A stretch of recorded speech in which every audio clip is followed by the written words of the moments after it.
Hello നമസ്കാരം. വരാനിരിക്കുന്ന ഒരു അടിപൊളി എപ്പിസോഡിൻ്റെ സ്റ്റോറി ആയിട്ട് പറയാൻ പോകുന്നത് നമ്മുടെ മഴത്തോര മുൻപയിൽ വരാൻ പോകുന്ന ഒരു അടിപൊളി എപ്പിസോഡിൻ്റെ സ്റ്റോറിയാണ്. ഞാൻ കഴിഞ്ഞ ദിവസം ഒരു സ്റ്റോറി അപ്ലോഡ് ചെയ്തിട്ടുണ്ടായിരുന്നു. നമ്മുടെ ശിവേട്ടനും രാജീവും കൂടി ബാലചന്ദ്രനെ ചോദ്യം ചെയ്യാനായിട്ട് കടപ്പാട്ടൂർ വീട്ടിലേക്ക് പോകുന്ന ഒരു സ്റ്റോറി. അതിൻ്റെ തുടർച്ചയായിട്ടാണ് ഞാൻ ഈ സ്റ്റോറി പറയുന്നത്.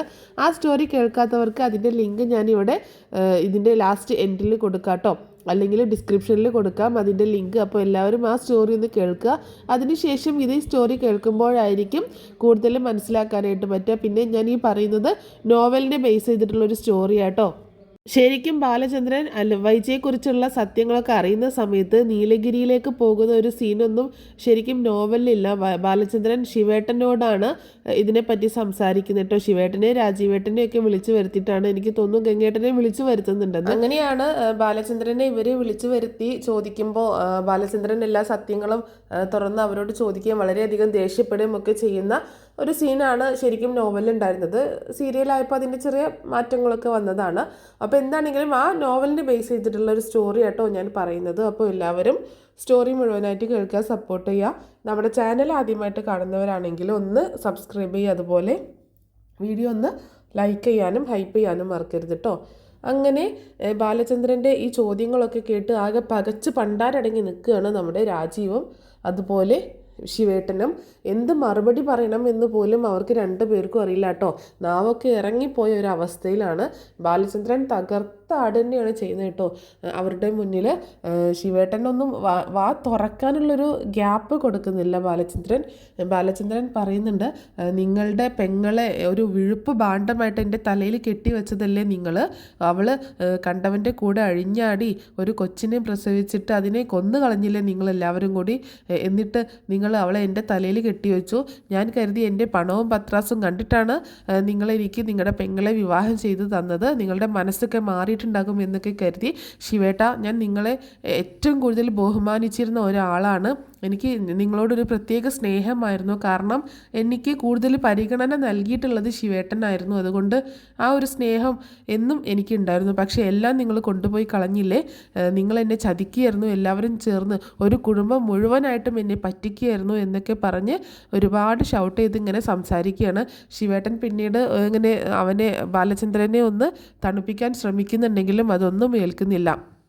ആ സമയത്ത് ബാലചന്ദ്രൻ പറയുന്നുണ്ട്, എൻ്റെ വീട്ടിൽ ഞാൻ പറയുന്നത് കേട്ടിട്ട് എൻ്റെ ഭാര്യയായിട്ട് അവൾക്ക് ജീവിക്കണം എന്ന് ആഗ്രഹമുണ്ടെങ്കിൽ നിങ്ങൾ നിങ്ങളുടെ പെങ്ങളെ പറഞ്ഞ് മനസ്സിലാക്കി ഇങ്ങോട്ടേക്ക് പറഞ്ഞയച്ചോ.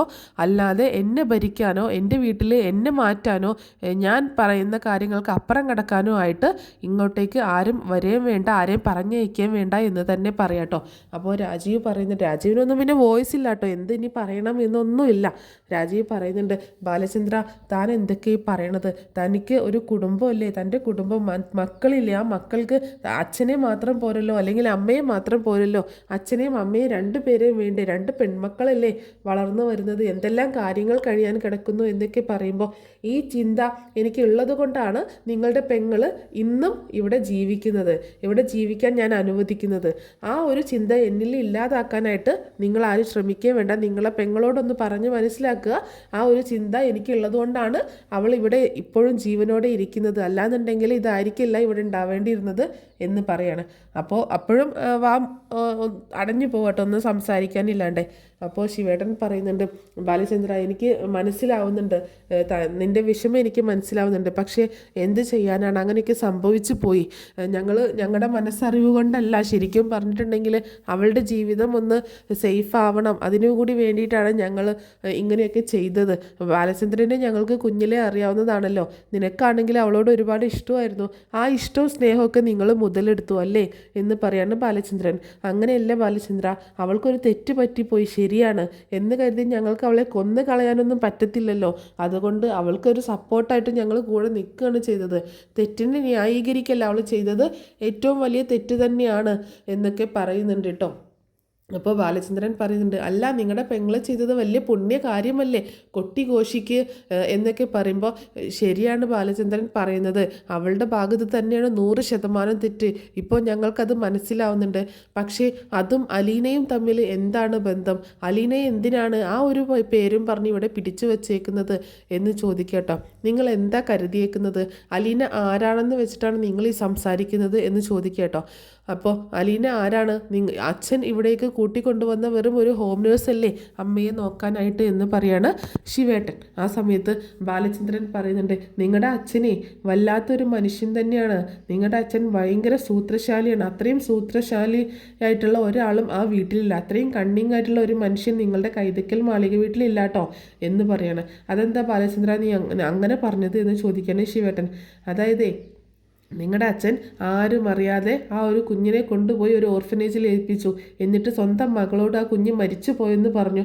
അതല്ലേ ഉണ്ടായത് എന്ന് ചോദിക്കുമ്പോൾ, ശരിയാണ്, വൈജിയോട് ഞങ്ങൾ അങ്ങനെയാണ് പറഞ്ഞത്. പക്ഷേ ശരിക്കും 2 വർഷം കഴിഞ്ഞപ്പോൾ ആ കുഞ്ഞ് മരിച്ചു പോയി ബാലചന്ദ്ര എന്ന് പറയാണ് രാജീവ്.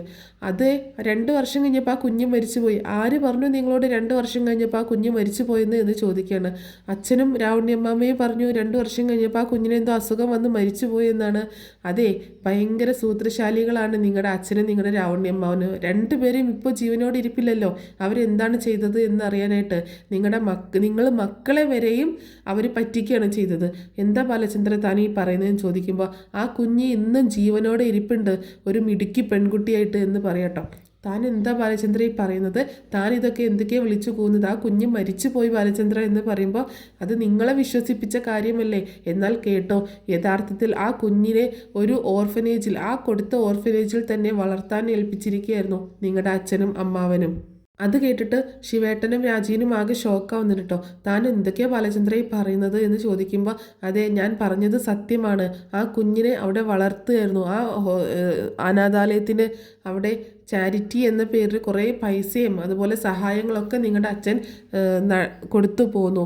അങ്ങനെ അവൾ അവിടെ വളരുകയായിരുന്നു ആ ഒരു ഓർഫനേജിൽ. നിങ്ങളുടെ അച്ഛനും നിങ്ങളുടെ രാവണ്യമ്മാവനും അറിയാമായിരുന്നു ആ കുഞ്ഞ് ജീവിച്ചിരിക്കുന്ന കാര്യം.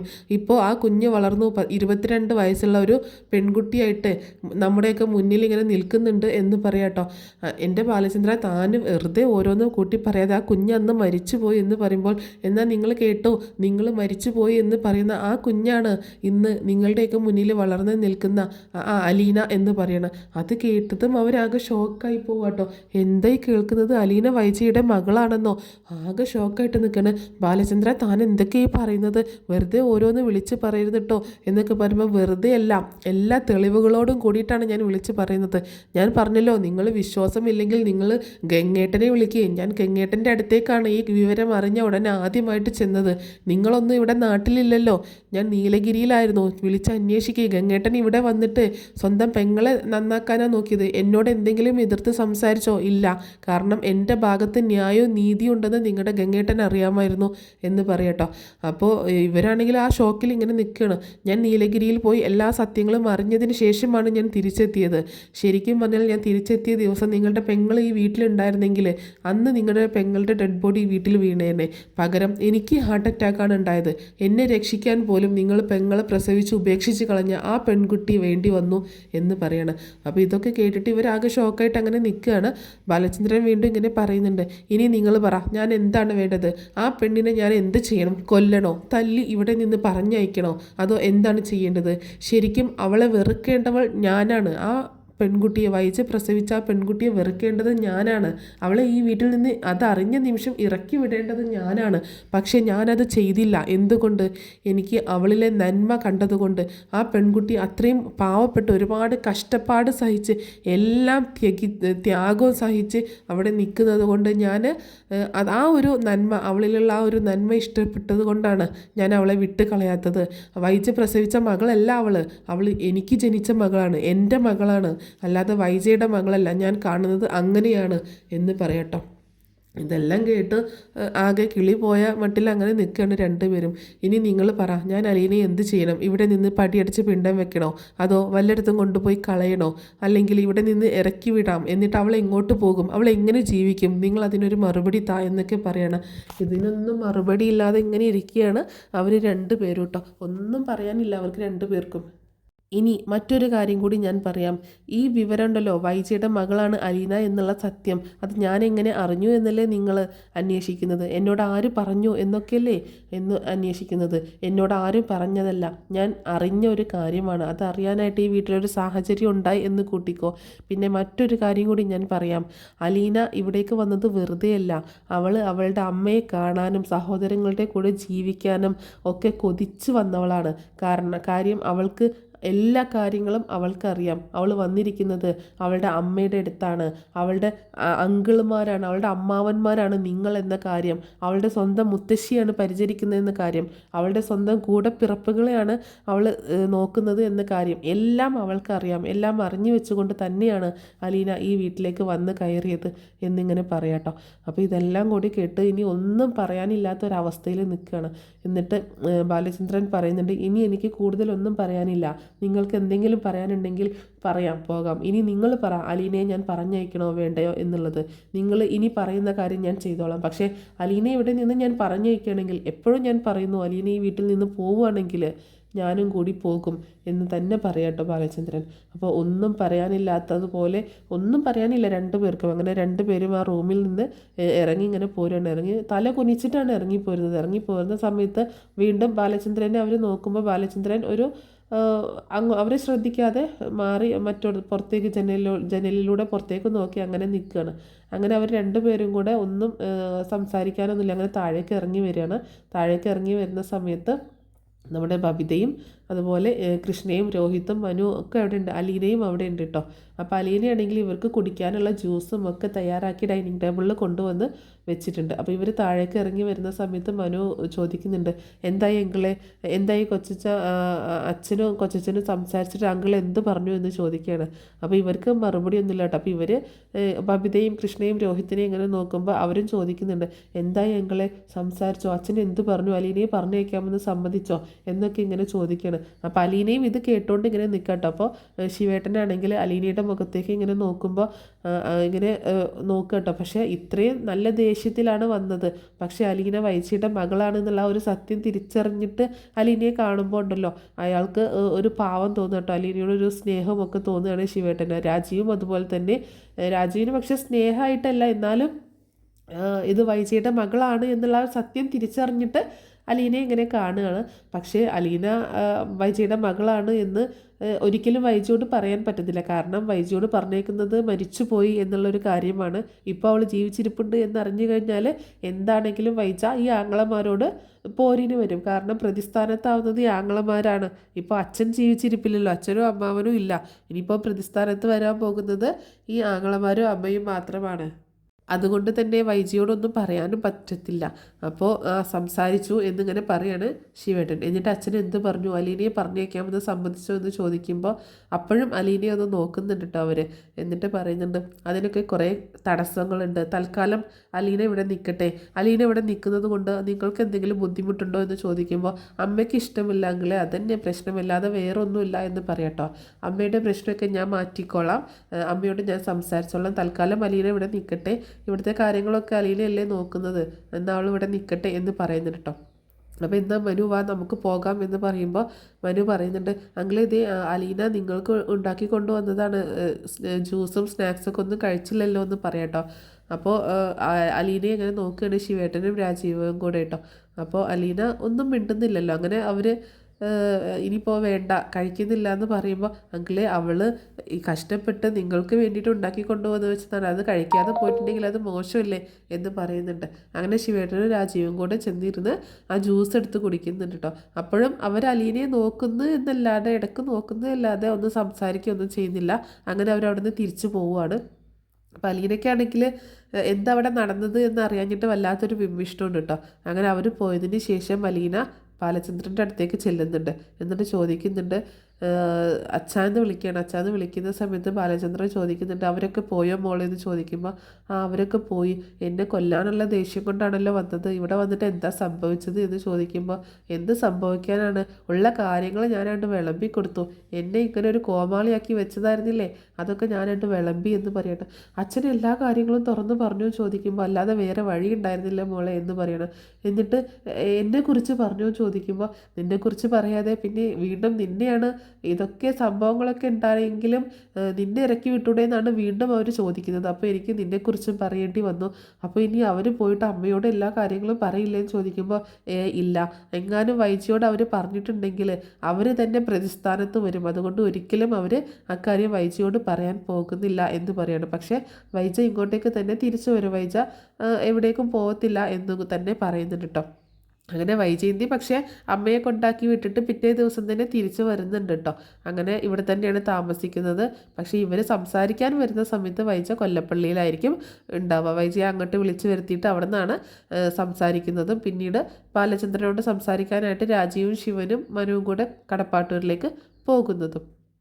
അങ്ങനെ പിന്നീട് കാണിക്കുന്നത് ശിവേട്ടനും മനുവും അതുപോലെ രാജീവേട്ടനും കൂടെ തിരിച്ച് കൊല്ലപ്പള്ളിയിലെ വീട്ടിലേക്ക് തിരിച്ചെത്തുന്നതാണ്. അപ്പോൾ ഇവരുടെ വരവും കാത്തിരിക്കുകയാണ് കമലയും വൈജിയും മുത്തശ്ശിയൊക്കെ ഇവരെ വരവും കാത്തിരിക്കുക കേട്ടോ. പോയ ആ ഒരു ഉഷാറിലൊന്നുമല്ല എല്ലാവരും തിരിച്ചു വരുന്നത്. അത് കണ്ടപ്പോൾ തന്നെ കമല ചോദിക്കുന്നുണ്ട്, എന്തു പറ്റി, നിങ്ങൾ പോയതുപോലെ ഇല്ലല്ലോ തിരിച്ചു വരുന്നത് എന്ന് ചോദിക്കുമ്പോൾ ഞാൻ കുറേ നേരമായി വണ്ടിയിൽ ഇരുന്നൊക്കെ ചോദിക്കുകയായിരുന്നു അമ്മേ, ഇവർ രണ്ടുപേരും ഒന്നും പറയുന്നില്ല എന്ന് പറയാണ് മനു. എന്തോ കാര്യമായിട്ട് സംഭവിച്ചിട്ടുണ്ട് എന്ന് പറയുന്നുണ്ട്. അപ്പോൾ വൈജ വന്ന് ചോദിക്കുന്നുണ്ട് ശിവേട്ടനോട്, ശിവേട്ട എന്താ സംഭവിച്ചത്, ബാലചന്ദ്രൻ എന്ത് പറഞ്ഞു എന്നൊക്കെ ചോദിക്കുമ്പോൾ അപ്പോൾ ഈ കാര്യങ്ങളൊന്നും കാര്യങ്ങളൊന്നും കമലയ്ക്ക് അറിയത്തില്ലല്ലോ. അതുകൊണ്ട് വൈജിയോട് പറയുന്നുണ്ട്, ഞാൻ പിന്നെ സംസാരിക്കാം നിന്നോട്, ഇപ്പോൾ ഞാനൊന്ന് റെസ്റ്റ് എടുക്കട്ടെ, കുറച്ച് കഴിഞ്ഞ് സംസാരിക്കാം എന്ന് പറയുന്നുണ്ട്. കുറച്ച് കഴിഞ്ഞ് ഞാൻ നിന്നെ വിളിക്കാം, അപ്പോൾ കാര്യങ്ങൾ പറയാമെന്ന് പറയുമ്പോൾ പറ്റത്തില്ല, ഇപ്പോൾ പോയിട്ട് എന്താണ് ഉണ്ടായത് എന്നുള്ളത് എനിക്ക് അറിയണം എന്ന് പറയുമ്പോൾ അയാൾ പിടിച്ച വാശിയിലാണ്. അലീനയെ അയാൾ പറഞ്ഞയക്കാൻ തയ്യാറല്ല. അവൾ പറഞ്ഞയക്കേണ്ടി വന്നു കഴിഞ്ഞാൽ അയാളും കൂടെ പോയി താമസിക്കും. അവർ 3 പേരും കൃഷ്ണയെയും കൂട്ടിയിട്ടാണ് പോവുക എന്നാണ് പറയുന്നത്. അതുകൊണ്ട് അവർ 3 പേരും വേറെ വീടെടുത്ത് താമസിക്കുമെന്ന് ഉറച്ച തീരുമാനമെടുത്തേക്കാണ് എന്ന് പറയുമ്പോൾ എന്താണ് എന്നെ ഇങ്ങനെ അവോയ്ഡ് ചെയ്യാനൊരു കാരണം എന്നൊക്കെ ചോദിക്കുകയാണ്. അതിൻ്റെ കാരണം നീ തന്നെയാണ്. നിൻ്റെ ദേഷ്യം, വാശി ഇതൊക്കെ നീ ഒന്ന് മാറ്റി വെച്ചിട്ട് അവിടെ ജീവിക്കണം, എന്നാലേ ഇതൊക്കെ മാറത്തുള്ളൂ. നീ കുറച്ച് ക്ഷമയോടുകൂടി കാര്യങ്ങളൊക്കെ കാണണം എന്നൊക്കെ ശിവേട്ടൻ പറയുമ്പോൾ അപ്പോൾ എൻ്റെ ആങ്ങളമാരും എന്നെ കൈവിട്ടല്ലേ, ഇനി ഞാൻ നോക്കിക്കോളാം, എനിക്കറിയാം ഇനി എന്താ വേണ്ടതെന്ന്, ആരും വേണ്ട എന്നെ സഹായിക്കാനായിട്ട് എന്നൊക്കെ പറഞ്ഞ് ദേഷ്യത്തോടു കൂടി സംസാരിക്കാണ് വൈജ അങ്ങനെയല്ല, നീ ഇങ്ങനെ ദേഷ്യപ്പെടല്ലേ, കാര്യങ്ങളൊന്ന് മനസ്സിലാക്ക്, എന്നിട്ട് അതിനനുസരിച്ച് നീ പ്രവർത്തിക്കുക എന്ന് പറയുമ്പോൾ മതി, എല്ലാവരും കൂടെ എൻ്റെ ജീവിതം ഇങ്ങനെയൊക്കെ ആക്കി തീർത്തില്ലേ, നിങ്ങൾക്ക് എല്ലാവർക്കും സന്തോഷമായില്ലേ, വേണ്ട വേണ്ട എന്ന് പറഞ്ഞിട്ടും എൻ്റെ തലയിൽ കെട്ടിവെച്ചില്ലേ, ഇനി ഞാനല്ല അനുഭവിക്കേണ്ടത്, ഇനി ഞാൻ നോക്കിക്കോളാം, എന്താ വേണ്ടത് എനിക്കറിയാം എന്ന് പറഞ്ഞിട്ട് വൈജ പെട്ടെന്ന് അവിടെ നിന്ന് ഇറങ്ങി പോവാട്ടോ. പോവാൻ നിൽക്കുമ്പോൾ നമ്മുടെ ശിവേട്ടൻ വന്നിട്ട് അവളെ പുറകെ വരികയാണ് കാറിൻ്റെ അടുത്തേക്ക്. വന്നിട്ട് പറയുന്നുണ്ട്, വൈജയ് നീ കരുതുന്നത് പോലെയൊന്നുമല്ല കാര്യങ്ങൾ, ബാലചന്ദ്രന് എന്തൊക്കെയോ കാര്യങ്ങൾ സംശയമുണ്ടോ എന്ന് എനിക്കൊരു ഡൗട്ടുണ്ട് എന്ന് പറയട്ടോ. എന്ത് സംശയം എന്ന് ചോദിക്കാനും ശിവേട്ടൻ കേട്ടോ. അപ്പോൾ എന്തെങ്കിലും ഒരു സൂചന കൊടുക്കണം, എങ്ങനെയെങ്കിലും വൈജയെ ഒന്ന് അടക്കിയിടണം എന്ന് വിചാരിച്ചാണ് ശിവേട്ടൻ പറയുന്നത്. അതായത് ആഗ്രയിലെ കാര്യങ്ങളെക്കുറിച്ച് ബാലചന്ദ്രൻ അറിഞ്ഞിട്ടുണ്ടോ എന്നുള്ളത് എനിക്കൊരു ഡൗട്ടുണ്ട് എന്ന് പറയുമ്പോൾ ഇങ്ങനെ ഷോക്കായിട്ട് ഇങ്ങനെ നിൽക്കുകയാണ് വൈജ. ശിവേട്ടൻ എന്താ ഈ പറയുന്നത്, ബാലചന്ദ്രൻ അങ്ങനെ എന്തെങ്കിലും പറഞ്ഞോ എന്ന് ചോദിക്കട്ടോ. ബാലചന്ദ്രൻ അങ്ങനെയൊന്നും പറഞ്ഞില്ല, അയാളുടെ സ്റ്റാൻഡ് പറഞ്ഞു, പക്ഷേ എനിക്കൊരു ഡൗട്ട് തോന്നിയതാ എന്ന് പറയുമ്പോൾ ഒന്നും മിണ്ടാതിരിക്കും ശിവേട്ട, അങ്ങനെയൊന്നും ഉണ്ടാവാൻ സാധ്യതയില്ല, ബാലചന്ദ്രൻ ഇതൊരിക്കലും അറിയാൻ പോകുന്നില്ല, ഇനി അഥവാ ബാലചന്ദ്രൻ ഇക്കാര്യങ്ങളൊക്കെ അറിഞ്ഞിട്ടുണ്ടെങ്കിൽ പിന്നീട് ഒരിക്കലും ഞാൻ അയാളുടെ ഭാര്യയായിട്ട് ആ വീട്ടിൽ ജീവിക്കത്തില്ല എന്നും കൂടി പറയുന്നുണ്ട് വൈജേട്ടോ. അതുകൊണ്ട് ഇതിപ്പോൾ അതൊന്നുമല്ല, ഇതിപ്പോൾ അവളെ എൻ്റെ മുന്നിൽ വിജയിച്ച് കാണിക്കണം, അതിന് വേണ്ടിയിട്ടുള്ള വാശിയൊക്കെ കാണിക്കുന്നതാണ്, ഇതങ്ങനെ ഞാൻ വെറുതെ വിട്ടു കൊടുക്കത്തില്ല, എനിക്കറിയാം ഇനി എന്താ വേണ്ടതെന്ന് എന്നൊക്കെ പറഞ്ഞ് കാറെടുത്തോണ്ട് പോവുകയാണ് വൈജയന്തി കേട്ടോ. അപ്പോൾ ശിവേട്ടനാണെങ്കിൽ കൂടുതലൊന്നും പറയാനും പറ്റത്തില്ലല്ലോ, പറഞ്ഞു കഴിഞ്ഞാൽ ഇവർ പ്രതിസ്ഥാനത്തായി. അത് മാത്രമല്ല, പ്രതിസ്ഥാനത്താവുന്നത് മാത്രമല്ല, പിന്നീട് ബാലചന്ദ്രൻ്റെ കൂടെ മക്കളുടെ കൂടെ ജീവിക്കാൻ വൈജ സമ്മതിക്കത്തില്ല. ഒരു പക്ഷേ വൈജയന്തി ആത്മഹത്യ ചെയ്യും, അല്ലെങ്കിൽ അലീനയുടെ മകൾ എന്നറിഞ്ഞാൽ ഇത്രയൊക്കെ കഷ്ടപ്പെടുത്തിയെന്ന് ഓർത്ത് ഇനി എന്തായിരിക്കും ചെയ്യാൻ പോണത് അതൊന്നും അറിയത്തില്ലല്ലോ. അതുകൊണ്ട് കൂടുതലൊന്നും അലീനയെക്കുറിച്ചോ അല്ലെങ്കിൽ ആഗ്രയിലെ കാര്യങ്ങൾ ബാലചന്ദ്രൻ അറിഞ്ഞതിനെക്കുറിച്ചൊന്നും പറയുന്നില്ല കേട്ടോ. അങ്ങനെ വൈജയന്തി അവിടെ നിന്ന് പോവുകയാണ്. ഇനിയിപ്പോൾ എന്ത് ചെയ്യും എന്നറിയാതെ ആകെ ഒരു അങ്കലാപ്പിൽ നിൽക്കുകയാണ് നമ്മുടെ ശിവേട്ടനും രാജീവും ഒക്കെ കേട്ടോ. അപ്പോൾ രാജീവ് പിന്നെ ശിവേട്ടൻ്റെ അടുത്തേക്ക് വന്നിട്ട് പറയുന്നുണ്ട്, ഇനി എന്ത് ചെയ്യും ശിവേട്ട, എങ്ങനെ ഇതിൽ നിന്നൊരു രക്ഷ ഉണ്ടാക്കും, വൈജയന്തി എങ്ങനെ കാര്യങ്ങൾ പറഞ്ഞ് മനസ്സിലാക്കും, വൈജി ഇങ്ങനെ പോയി കഴിഞ്ഞാൽ ബാലചന്ദ്രൻ്റെ എല്ലാ കാര്യങ്ങളും വിളിച്ച് പറഞ്ഞാൽ അതും അപകടമാണല്ലോ എന്നൊക്കെ പറയുമ്പോൾ വരട്ടെ നോക്കാം, നമുക്ക് ആലോചിച്ച് വളരെയധികം ആലോചിച്ചെടുക്കേണ്ട ഒരു തീരുമാനമാണ് ഇത് എന്ന് പറയുന്നുണ്ട് കേട്ടോ. അപ്പോൾ മനു ഇവരുടെ സംസാരമൊക്കെ ശ്രദ്ധിക്കുന്നുണ്ട്. അങ്ങനെ മനു അവരുടെ അടുത്തേക്ക് വരികയാണ്. ഞാൻ കുറച്ച് നേരമായിട്ട് നിങ്ങളെ ശ്രദ്ധിക്കുന്നതാണ്. എന്താണ് നിങ്ങൾക്കൊക്കെ പറ്റിയത്? എന്തോ ഒരു കാര്യമായിട്ടുള്ള പ്രശ്നം അവരുടെ ഇടയിലുണ്ടെന്ന് എനിക്ക് മനസ്സിലായി. അത് തൽക്കാലം എനിക്ക് തോന്നുന്നു ഇപ്പോൾ ഇത്രയും നാൾ ഗംഗാധരൻ വല്യച്ഛനെ അറിയാമായിരുന്നു. പക്ഷേ ഇപ്പോൾ നിങ്ങൾക്ക് രണ്ടു പേർക്കും അക്കാര്യം അറിയാമെന്ന് എനിക്ക് ഉറപ്പായി. എന്താണ് അവർക്കിടയിലുള്ള യഥാർത്ഥ പ്രശ്നം എന്ന് നിങ്ങൾ അറിഞ്ഞിട്ടുണ്ടെന്ന് മനസ്സിലായി. എനിക്കൊരു കാര്യമേ പറയാനുള്ളൂ. ആ പാവ ഒരു പെൺകുട്ടിയാണ് അവിടെ നിൽക്കുന്നത്. അവളെ ബലിയാടാക്കാതെ ആ പ്രശ്നം എന്താണെന്ന് വെച്ചാൽ സോൾവ് ചെയ്യാൻ നോക്ക്. അതിനെ വെറുതെ ഇവരുടെ ബാലചന്ദ്രൻ അങ്കിളിൻ്റെയും വൈജയന്തിയുടെയും ഇടയിലേക്ക് വലിച്ചിട്ടുകൊണ്ട് അതിൻ്റെ ജീവിതം നശിപ്പിക്കാനായിട്ട് നിൽക്കരുത്. അത്ര മാത്രമേ എനിക്ക് നിങ്ങളോട് രണ്ടുപേരോടും പറയാനുള്ളൂ എന്ന് പറഞ്ഞിട്ട് മനു അകത്തേക്ക് കയറി പോവാട്ടോ. അപ്പോൾ മനുവിന് കാര്യങ്ങളൊന്നും അറിയില്ല എന്നുള്ളത് ഇവർക്ക് മനസ്സിലാവാണ്. അപ്പോൾ ഇനി എന്ത് ചെയ്യുമെന്നുള്ളത് ഒരു ചോദ്യചിഹ്നമായിട്ട് രണ്ടുപേരുടെ മുന്നിൽ നിൽക്കുകയാണ്. അപ്പോൾ ഇത്രയേ ഉള്ളൂ ഇന്നത്തെ സ്റ്റോറി. അപ്പോൾ ഇതിൻ്റെ ബാക്കി സ്റ്റോറി ഞാൻ ഉടനെ തന്നെ ഒരു ദിവസം പറഞ്ഞ് അപ്ലോഡ് ചെയ്യുന്നതായിരിക്കും. അപ്പോൾ എല്ലാവർക്കും സ്റ്റോറി ഇഷ്ടമായിട്ടുണ്ടാവുമെന്ന് കരുതുകയാണ്. ഇഷ്ടമായിട്ടുണ്ടെങ്കിൽ ഒന്ന് സപ്പോർട്ട് ചെയ്യാൻ മറക്കരുത് കേട്ടോ.